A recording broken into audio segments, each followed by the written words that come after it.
All right, good day, everybody. Welcome to another episode of Expanding the Conversation with Kofi and Richard. We're always so excited to be having these conversations. Today, we want to talk about um, driving and being on the road because a lot of people believe that the way we drive and the decisions that we make when we're actually on the road say so much about who we are. And one of the things that we try to cover a lot on in our discussions is this sort of self-consciousness about the choices and decisions we make about our own lives, how they affect our lives and our success, but also the lives and success of other people. And I don't think that there's probably another subject here that affects people where we make decisions that affect people so directly. And when it comes to driving on the road, right? One wrong turn or a wrong move could mean something for you and your family or for somebody else.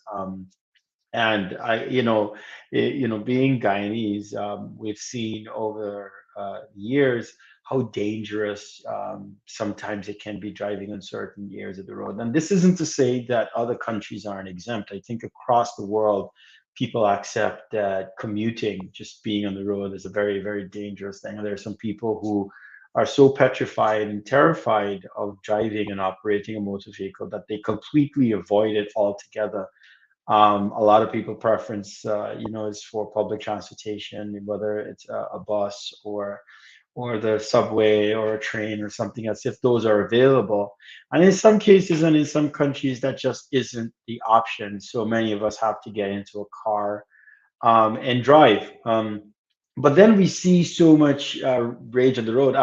I've having lived in the U.S. and in Guyana, I've seen even in the U.S. sometimes drive, and I didn't realize I did anything wrong. And you have people accosting me and telling me to go back to the country I'm from or something like that. They make these presuppositions about where I'm from. They don't hear an accent. They don't. They assume me. You deal with that. So it isn't like this is restricted to one particular country. People have gotten into so much road rage in some cases that Richard was telling me about before. One of the reasons maybe he doesn't road rage is because the people around him have guns. So he behaves himself and he doesn't call them out. He drives past them. But I've spoken also, and we've all driven in Guyana as well, and we see a particular like dominant pattern, right? And my wife calls it she calls it the game of chicken, where the more aggressive you are, if you bluff real hard, you push real hard, everybody else tends to pull back, right? Until you meet somebody who doesn't, and then you have a really bad collision or something like that. um, but underneath all of this chaos and rage, the question is, what is it saying about the people operating the motor vehicles, right? Because that's the decision that's being made. And the general question of the choices and the decisions we make, what are they saying about us in general? Someone once said to me that your life speaks so loud, I could hardly hear what you're saying.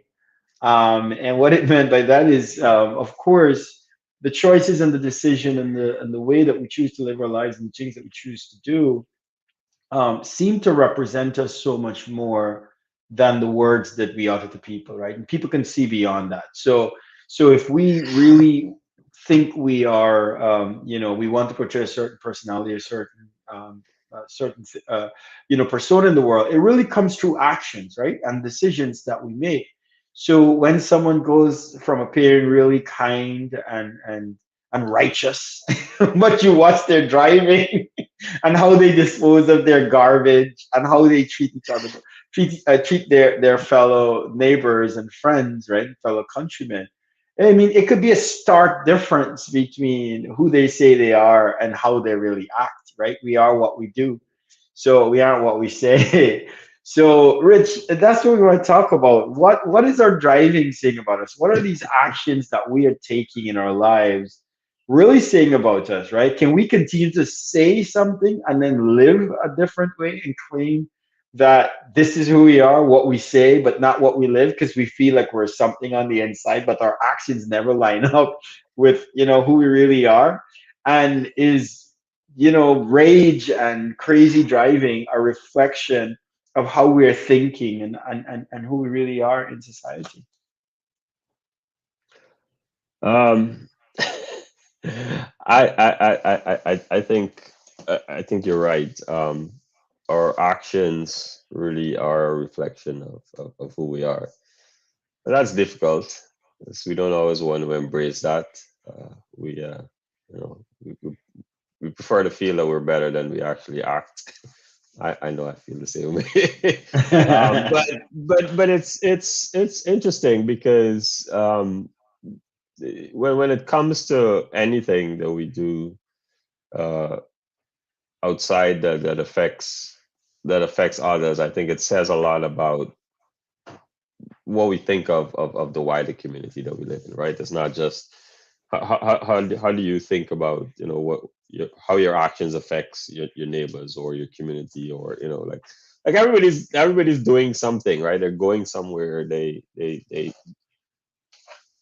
I think I heard somewhere where they said that maybe it was Earl Nightingale that says to everybody they're the most important person, right? Um, and I think when we go out into the world and we drive on the road and we have this regard for others, and we feel like getting to our destination is more important than everybody else getting to their destination, and therefore we will do whatever it takes, and screw the Yeah, rest of the people. um, it says a lot about us, but oftentimes it's just not productive, right? It's not productive to anybody. And I think in Ghana specifically, we just do a lot of what we've always done, and I'm guessing that happens everywhere, right? It takes something extraordinary, I think, to shift culture in that way, to doing something better. But the starting point to all of to changing anything for the better, I think, is our individual actions, right? What we do, um, and how it impacts everybody else around us, and the conversations that we're having, right? I mean, conversations like these, I think, are helpful. Um, and I always I always say it's interesting to me as a Guyanese, where like bus drivers are like the worst drivers in Ghana, no doubt, right? And they are probably in a lot of other places, right? Jamaica, Barbados, even, which is a fairly quiet place. I think some of the most outrageous drivers I've seen are bus drivers. But like in Guyana, when you go to the university, best bus drivers ever, right? No overloading in the minibus. People right. drive calm when the bus stop. When the bus fills up, it drives off. No touting going on. Nobody fighting for passengers, right? And so how is it that we are we just treating the intelligent folks that get to go to university better than everybody else?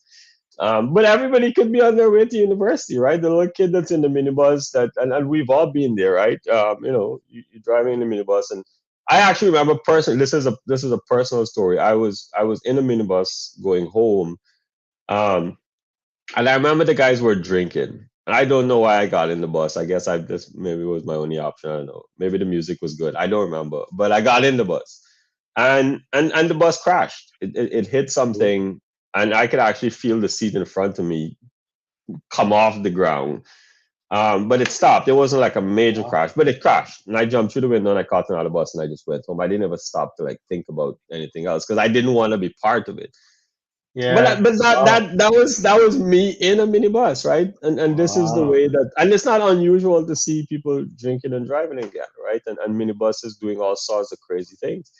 and and I don't know what it takes for us to speak up against that, right? I think, and we've spoken about this before. I think it says a lot about how much we value life, right, and how much we Yeah. value the potential of life, and how we see our responsibility. Because the minibus driver, and I get it. I mean, he's a minibus driver. He probably doesn't see his life getting all that better. So why bother?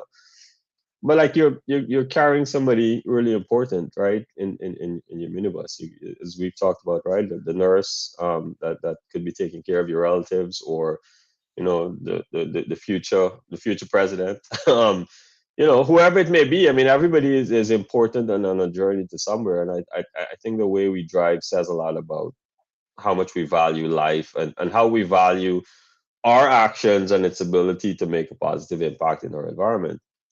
and we've got to do better. I mean, I know that this is not everywhere and it's not everybody, right? But it's so easy to get sucked into something when it's dominant, right? You wake up in the morning, you get ready early. You're like, I'm not gonna rush today. I'm just gonna take my time, and then all of a sudden, somebody's like, honking and trying to Yeah, cut you off, and then you get drawn into it. It's like, no, I'm gonna show this is not how you're supposed to drive, and it just it escalates, and somebody sees you battling the other person and they feel like they should battle too, and then it's just one yeah, chaotic environment after another. And I think we have to speak up, right? We have to speak up, and I see a lot of people speaking up on Facebook. And I hope people drop their comments in this conversation, but I feel like we've got to speak up and maybe have some forums. I don't know what for example, like whether it's the minibus association at the university that does such a great job, but shout out to them. I mean, that's the best minibus experience I think I've had in Guyana ever.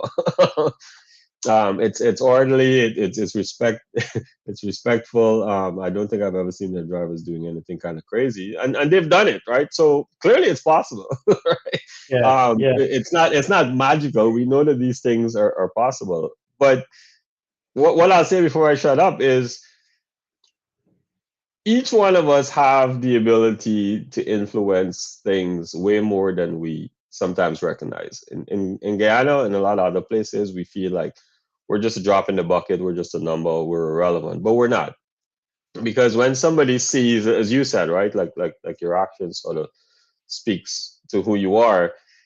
If somebody sees you doing the right thing and having the right conversation about doing the right thing, and those two things align, and they witness it, and they feel like, okay, that's a good way to go, and they do the same thing and somebody else sees them, then it's a ripple effect. And it's not going to happen overnight, right? You can't do this for 2 days and then wake up and be like, man, I yeah, tired trying this kindness thing and driving properly.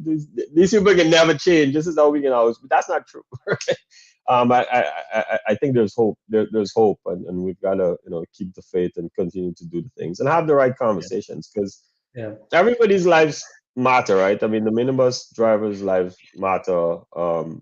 So does everybody else. We all serve a purpose in the community that we live in, and we should never feel like one life is more important than the other, or and act in that way. So that's what I'll say yeah. before I shut up and I let you think take. well, I think you touched on a really good point. I wonder, and I posed the question, out there to those listening and to you. The question is, what would it take for us to start to develop an understanding that we are all interconnected? And let's not deal with we could deal with the whole world, but let's deal with sort of the local circumstance. If we're dealing with Guyana, for example, here, what does it really take to get us to see and understand that we're all connected, right? In this organism and organization that is Guyana,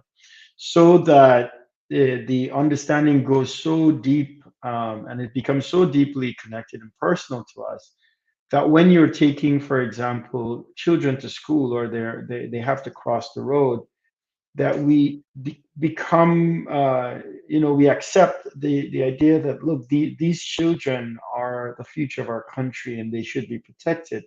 I heard of a case where on the road on the West Bank, where a student from the West Demerara High School was not killed, and I believe this was by a police vehicle. Right? We shouldn't have this. Right? This children, right, should be protected at all costs in our country on the road, and I think that we have to agree to that as grown-ups and as a country. We have to, like you said before, we have to see value in each person. When you think about the people that you're carrying, and I've made this point before, right? You have public servants, right, who are responsible for how the country is going to run, and you've got people dealing with how investment come into the country, and people who build the roads. You've got your engineers and your teachers that you're taking to go and teach the next generation of Guyanese, right? All of these important people, the nurses and the doctors, who are an integral part to our society. What would it take for us to look individually at our roles and understand that there is a purpose for the role that each of us is playing, whether you're driving a minibus or you're driving a taxi, right? Or you are performing some other function. Now, I do understand that a lot of this is about economics. People want to make money, right? Buses want to get ahead. Taxi drivers want to get this passenger off so that they could get the next one, right? And I understand that. I understand people. All want our bread, and we all want to improve our economics. But I would venture to say that I don't believe, and somebody can show me the information on this. I don't know that these choices are necessarily leading to wealthier people, right? And a much wealthier country on the whole, right? I mean, you push and you cut somebody off, you overtake in the bike lane, you overtake in the wrong lane, you force people off the road. I don't know how that is leading to better economics on the whole, but I do understand that there is a rush to make money and there's a rush to achieve things. But I think if we stop and think about this, right? I think there has to be some sort of understanding of to how we are connected as a country. And I think this goes beyond the whole idea of driving, right? This goes beyond everything else in the country, right? Some of the challenges we've seen with issues of justice, right? Issues of like recently in terms of protests that lead to rioting and sort of the devolution of some of these things that we're hoping to do well, but because we fail to see how connected we are as a country, both in terms of people, in terms of profession, in terms of ethnicities, right? We are quick, right, to mete out, well, to sideline others, if I may put it that way, right, for our own personal benefit. And whilst to some people that might be okay, I think across the board, I think everyone can agree that that doesn't really lead to a better country and a better society on the whole. Now, what is the solution across the board, right, for dealing with all of these issues that we have? Whether it's interethnic struggles, whether it's issues of justice, issues of crime, right? Issues of economics and equality and equity, and and all these issues. Absolutely, we have to address these matters.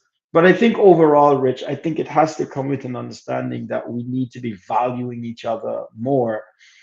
If we don't, then we see what we see on the road, right? I think it's a symptom of how we value life. I think it's a symptom of how we value each other, right? In life, and I think that the decisions and the actions that we're seeing on the road is just reflective, right, of how maybe we see society and how we see other people. So, for example, as I said one time in a post I made, people are getting up at 4 o'clock in the morning, 5 o'clock in the morning, right? They're going orderly and trying to join a line to go across the one bridge we have to get across to Georgetown or from Georgetown to the West Coast. And there's so many people who feel like I don't respect that sacrifice. I'm just gonna come right up and then cut you off and just go in. And to one extent, like again, I understand the economics. You just want to get ahead, but to not think of the struggle that others are going through and the difficulty, and just sort of to put your, you just woke up at 10, you just want to drive past these people and go ahead. I don't think it's fundamentally fair. So I think we need to really reevaluate how we address some of that. The last thing I want to say before I hand over back to you is we also have to do a good job in terms of not creating circumstances that frustrate people as well. Because I've made this point before that I think all of us can agree, and I think this is from the top right down. I think even leadership and everybody understands that one bridge across the Demerara River is a difficult and frustrating challenge. And I know recently there's been some signing to build a new bridge, right? And I hope that there's two and three bridges right across the Demerara River eventually, and that we could connect Essequibo with different parts. I do believe that some of those situations can frustrate people when there isn't another path to get to a different place. And so I'm happy to see, for example, some of the new road developments that give people the option of going behind Eccles, right, all the way to Providence. And then you could also take the East Bank Road, right? We need more of that because yeah, I don't think it's just people. I know, right? I've already spoken to that. I think that sometimes the circumstances can be frustrating to people as well.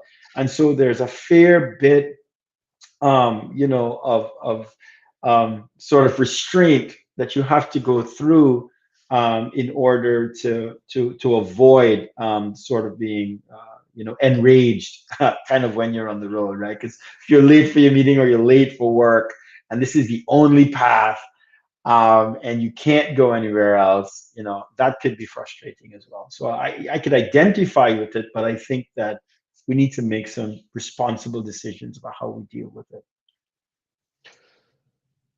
Yeah, I agree with you. One last thing I'll say before I close is one of the things I think that we can do that we take for granted is just like actually like share praise to those that do the right thing, right? So it's, a lot of times Yeah. we're in a battle and we're like, this guy's doing the wrong thing. I'm gonna let him know. I'm gonna give him a piece of my mind, give him a middle finger or two. Um, but I think it's important that because I think we sort of fuel the behavior, certain behaviors depending on how we comment on it and how we react to it. And I think it's very important. We tend not to, um, in Guyana specifically, you know, share praises easily. We feel like that's people's job and that's what they're supposed to do. But Yeah. I think I think we can get in the habit of just praising those that do the right thing, right? If you see somebody do something right, whether it's driving, whether it's the way they're talking to somebody else, whether the way it's treating somebody else, just tell them Hmm. like that is admirable. Thank you for being a great human being. Um, because I think over time that practice can become the dominant behavior. But if we're always battling those that do the wrong thing, then I think we almost continue to fuel doing the wrong thing. And I'm not a psychologist, so I'm going off the top here, but I think it's helpful for us to give praise to those that do the right thing. If you go somewhere and somebody treats you well as a server, say thanks. Tell them thank you for being kind. If you see somebody do the right thing on the road, as whether it's a minibus driver or somebody else, say thanks and shower them with those praises and tell them how much that means to the rest of the community. Because that way, I think even in your own act of um, sharing praise to somebody else, I think you would inadvertently want to do the right thing, right? Because it's hard for you to say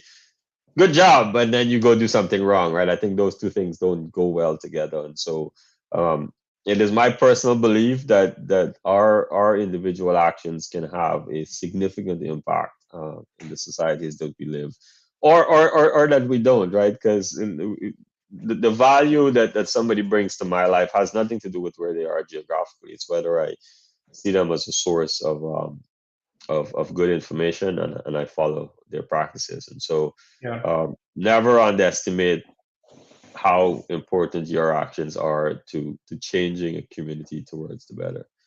Yeah. And I'll say that in closing. But yeah, I think let's be nice to each other. Yeah. Let's know that what we do has an impact. Even I guess if you're driving in the car with your kids and you do the wrong thing, then naturally they'll probably grow up and be like, this is how daddy used to drive, right? So even your kids, I think you impact in a way. But if you do the right things and then you encourage those to do the right things, then I think naturally your kids will probably follow suit as well. And sometimes even make sure that they hold you to that Yeah. standard. I did have an experience like that one time, and there was somebody crossing the road and they were a little far off, so I thought it was fine. And I think it was my son that said that there was somebody coming. Why didn't you stop for them? And I was like, they were kind of far away, you know. But it says that they will hold you to that Yeah. Yeah. to that Yeah. standard. So Yeah. let's have the conversations and do the right things and encourage those to do the right things. That's what I'd say. I said this, I want to say this in closing. This is a real quick story. So when I was about 21 or so, I went to go get my driver's license. I've been driving before on the permit, but it wasn't until I got to 21 I got my first job, and they were offering me a vehicle to drive that I needed to take more seriously and actually get my license. And I remember practicing and everything for the test. I'd passed the test a long time before. The written test was pretty easy. And then I was practicing when I was working with my father and others just to learn to drive. And I remember going to do the test, and a friend of mine came with me, and he was actually in the police force at the time. And we went down there, and I remember, I don't believe this is many years ago. I may not, I didn't pass the test. That's the practical. I can't remember exactly what it was I did wrong, whether it was the sticks or I didn't do the night driving really well. Because you had to go to do the sticks, then you did some driving, then you had to go back later and do some night driving. The guy in the test was one of the best in the world. It's very comprehensive, actually. And I remember going back in, and the guy said, "Yeah, you failed the practical. You can't get it." And I remember my friend who's in the forest, wanted to see if he could help me out and say, "Yeah, the man can drive." Maybe he was nervous or something like that. And so I decided I wasn't going to pay for anything. I wasn't going to pay for my license. That just wasn't the kind of person I was. I know a lot of people buy their license. And so I went to the cop, and this cop said something to me I never forget, Rich. He said to me, he said, "Young man, you're really smart. You didn't pass the test today. I know you can drive, but if I give you this license on a test that you fail," he said, "you'll start to believe in life that you can get through, even if you didn't do the work." And he said, "I want you to go back and think about this." And this was a police officer. And like I said, a lot of people criticize the force, but I was very fortunate to get this lesson from this officer. And he said, go and practice and come back. And he said, driving is a serious responsibility. And I want you to always remember that. And I went home, and I remember I couldn't drive for a while. I had to wait and go and practice and wait for the test again. It was a little embarrassing, no doubt. I had to tell my boss I didn't pass the test. I was wondering if they're gonna fire me and all this sort of stuff. And so they didn't, of course. I wasn't being hired for my driving skills at the time, right? It wasn't a driver job, right? And so I went back. I remember going back and passing the test. I practiced the sticks, got out to the sticks, did the night driving. Because by this time, when you fail it the first time, you remember the second time. And I went to, I remember getting my driver's license by now. And I tell people, I was so happy. It didn't matter where in the world I went and I drove, right? That lesson of how important it was and what my responsibility was on the road in terms of driver's education was extremely, extremely important. And even when I've had speeding tickets, right, one of the things that they force you to do, like in the US, for example, is you could get out of the ticket if you take a 4 hour driving course, right? And you had to sit through. So you didn't pay the $100 or the $200 ticket. You'd go and you'd take the driving course. And so upping driver education and driver understanding was so important. And I think this alone could make such a huge difference on the road, right? If more people, if we had less people paying for license and taking that stuff seriously, and going and driving and saying, like, look, man, I'm not going to get something based on failure. I'm actually going to get something based on success. And so that's kind of just kind of my story. So I think if people go that route, I think it works out great. Yeah, that's my story, man. Good stuff. All right.